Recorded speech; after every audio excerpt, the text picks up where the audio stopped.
शेवगा ही एक अशी भाजी आहे आणि बटाटा दोन्ही भाज्या प्रत्येकाला आवडतात. कोणी असं नसेल की ज्याला आवडत नाहीये. तर अशी ही भाजी सोप्या पद्धतीने कशी बनवायची आपल्यासोबत शेअर करणार आहे.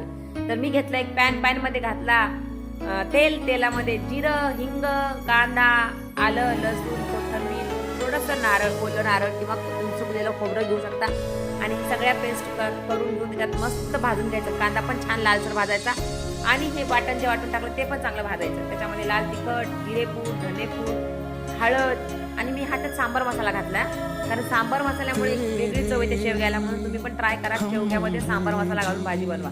तर बघा तुम्ही नक्की ट्राय करा. आणि मग मस्त बटाटा हे सगळं घालून याला छान असं वाफवून घेतलं कारण ह्याला जेवढं तुम्ही परतवणार ना खालीवर सगळा मसाला मिक्स होतो आणि मसाला मिक्स झाल्यावर त्या भाजीची चव रा विसरूच नका तुम्ही. खूप भारी लागते.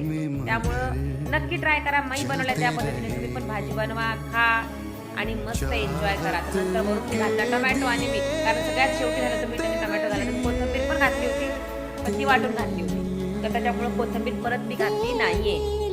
तर खूप सारे मसाले घालून भाजीची ओरिजिनल चव बिघडवायची नाही आपल्याला. त्याच्यामध्ये सांबार मसाला घातला तुम्हाला सांगितलेला आहे. तर तुम्ही पण नक्की सांबार मसालावाला शेवगा बनवून बघा.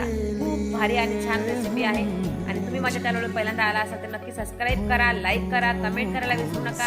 आणि तुम्हाला रेसिपी आवडली असेल व्हिडिओ नक्की शेअर करा.